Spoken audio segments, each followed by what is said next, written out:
Morning, welcome to morning edition. Headlines చూద్దాం. ఇవాళ తెలుగు రాష్ట్రాల ముఖ్యమంత్రుల సమావేశం, ప్రజాభవన్ వేదికగా భేటీ, విభజన సమస్యలపై చర్చ.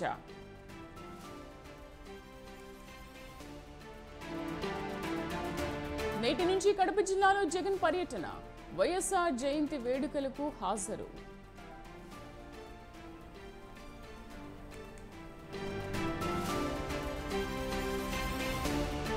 జగిత్యాల్లో జీవన్ రెడ్డి వర్సెస్ సంజయ్ కుమార్, ఇరు వర్గాల మధ్య ఫ్లెక్సీ వార్.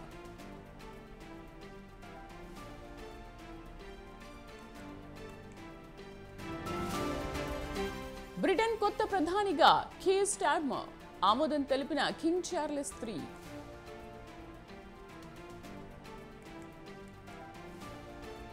వాటి నుంచి భారత్ జింబాబ్వే T20 సమరం, సాయంత్రం 4 గంటలకు హరారే వేదికగా తొలి మ్యాచ్.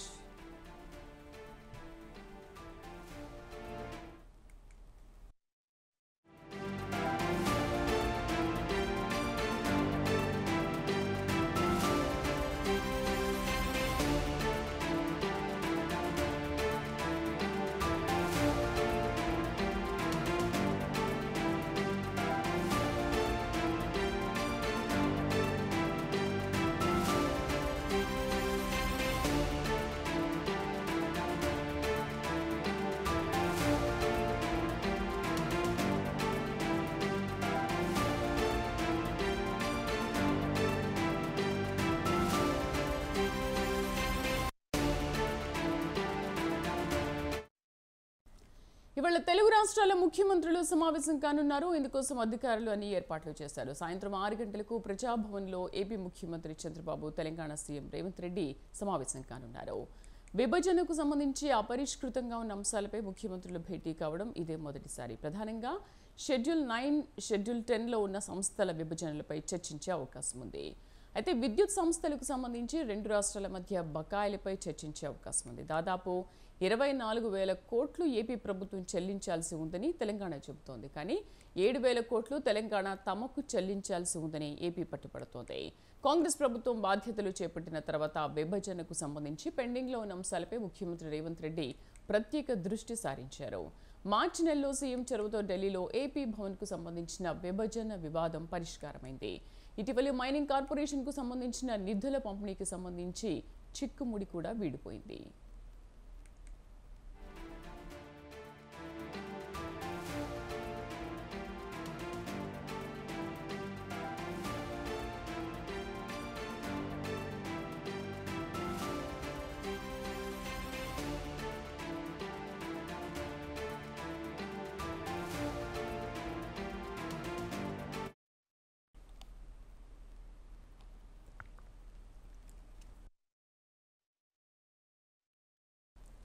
ఇప్పటివరకు విభజన వివాదాలపై రెండు రాష్ట్రాల అధికారుల మధ్య దాదాపు 30 సమావేశాలు జరిగాయి. షెడ్యూల్ 9లో ఉన్న మొత్తం 91 సంస్థల ఆస్తులు, అప్పులు, నగదు నిల్వల పంపిణీపై కేంద్ర హోంశాఖ షీలాబేడి కమిటీ వేసింది.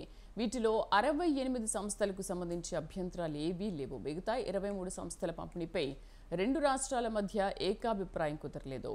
10వ షెడ్యూల్లో ఉన్న 142 సంస్థల్లో Telugu academy, Telugu university, Ambedkar university వంటి 30 సంస్థల పంపిణీపై ఇంకా వివాదాలు ఉన్నాయి.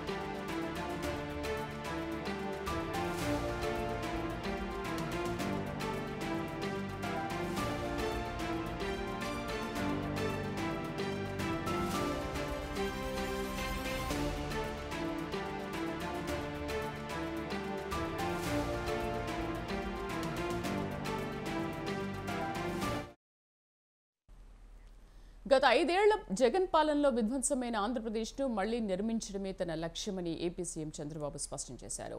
రాష్ట్ర ప్రజలు ఎన్డీఏకు అధికారం కట్టబెట్టినందున అన్ని పార్టీల నాయకులు కలిసికట్టుగా పనిచేసి రాష్ట్రాన్ని సరిదిద్దే ప్రయత్నం చేస్తామని చెప్పారు.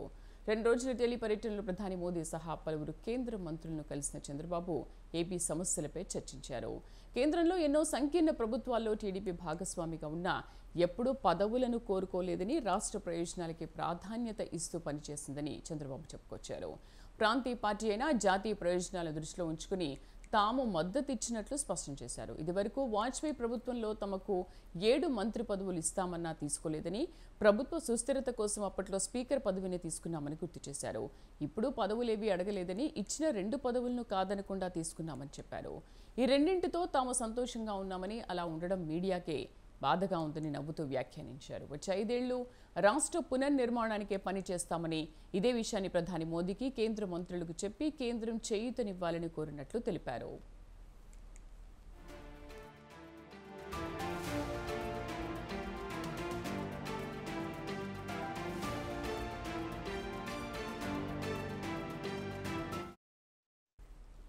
ఐదేళ్ల పాటు రాష్ట్ర పునర్నిర్మాణమే లక్ష్యంగా పనిచేస్తామని చంద్రబాబు నాయుడు తెలిపారు. 5 ఏళ్ల జగన్ పాలనతో సరిదిద్దలేనంత నష్టం జరిగిందన్నారు. దక్షిణాదిలో ఏ రాష్ట్రానికి లేని గొప్ప వనరులు ఏపీకి ఉన్నాయని, నదుల అనుసంధానంతో అద్భుతాలు సాధించవచ్చని అన్నారు.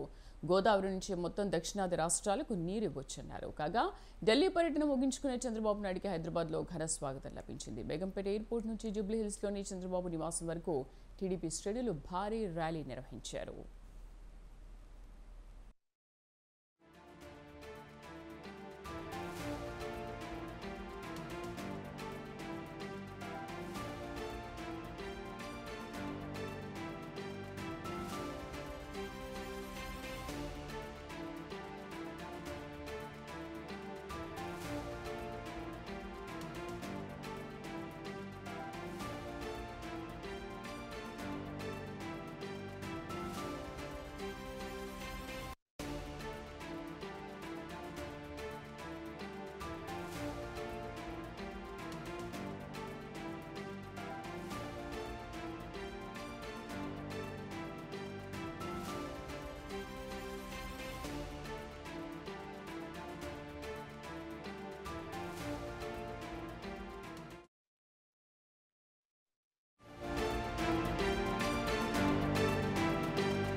ఇవాళ వైసీపీ అధినేత జగన్ కడప జిల్లాకు వెళ్లనున్నారు. మధ్యాహ్నం 12:25 కడప ఎయిర్పోర్ట్కు చేరుకుంటారు. అనంతరం కడప ఎయిర్పోర్ట్ నుంచి రోడ్డు మార్గంలో పులివెందులకు బయలుదేరతారు. ఇవాళ నుంచి 3 రోజుల పాటు పులివెందుల, ఇడుపులపాయలో పలు కార్యక్రమాల్లో పాల్గొననున్నారు. 8వ తేదీన వైఎస్ఆర్ 75వ జయంతి కార్యక్రమంలో జగన్ పాల్గొంటారు.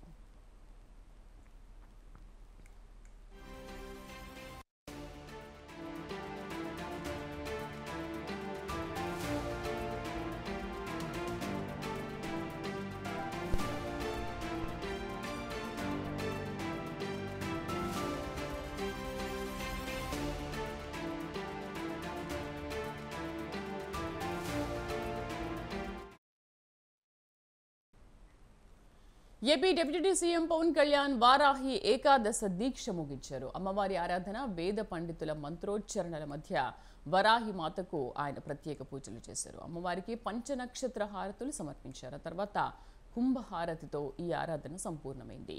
వేద పండితులు బ్రహ్మశ్రీ కోసిగంటి సుధీర్ శర్మ, హరినాథ్ శర్మ, వేణుగోపాల శర్మలు పూజ క్రతువు నిర్వహించి ఆశీర్వచనాలు అందించారు. పవన్ కళ్యాణ్ చాతుర్మాస దీక్ష చేయనున్నారు. గృహస్థాచార రీతిలోనే దీక్షను తలపెడుతున్నారు. అధికార కార్యకలాపాలను కొనసాగిస్తూనే శుభతిథుల్లో మాత్రం దీక్ష వస్త్రాలను ధరిస్తారు.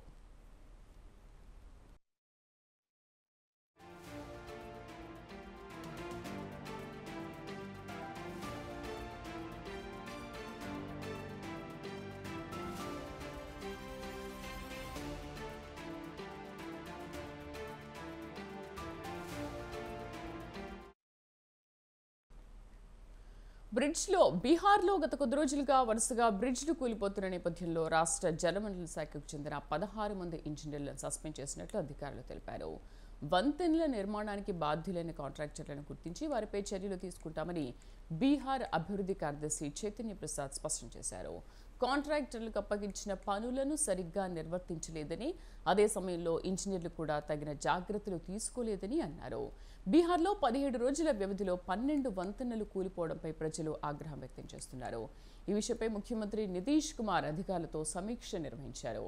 రాష్ట్రంలోని అన్ని పాత వంతెనల పరిస్థితిని పరిశీలించి అవసరమైన వాటికి తక్షణ మరమ్మతులు చేయాలని ఆయన అధికారులను ఆదేశించారు. వంతెనల నిర్వహణకు సంబంధించిన విధి విధానాలను తయారు చేయాలని నితీష్ ఆదేశాలు జారీ చేసినట్లు డిప్యూటీ సీఎం చౌదరి తెలిపారు.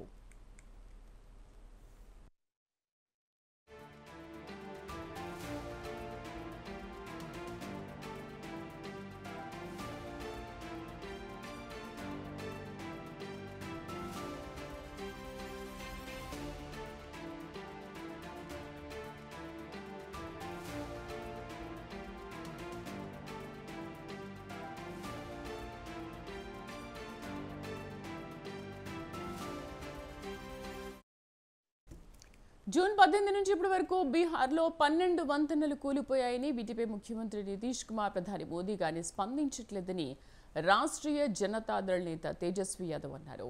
ఇద్దరు మౌనం వహిస్తూ ఉన్నారని చెప్పారు. అవినీతి రహిత పాలన అందిస్తామని అన్న మాటలు ఇప్పుడు ఏమయ్యాయని ప్రశ్నించారు. రాష్ట్ర ప్రభుత్వ శాఖల్లో అవినీతి ఎంత ప్రబలంగా ఉందో వీటిని చూస్తే అర్థమవుతోందంటూ ఎక్స్ వేదికగా రాసుకొచ్చారు.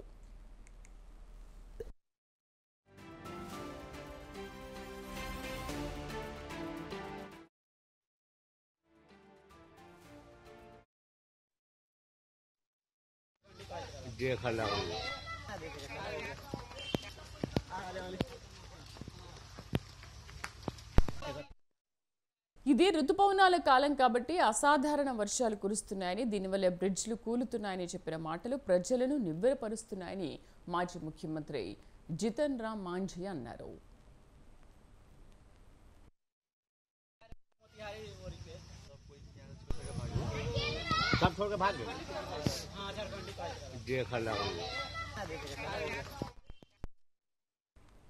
షార్ట్ బ్రేక్ తీసుకున్నాం. బ్రేక్ తర్వాత న్యూస్ కేఫ్లోకి వెళ్దాం. Stay with us.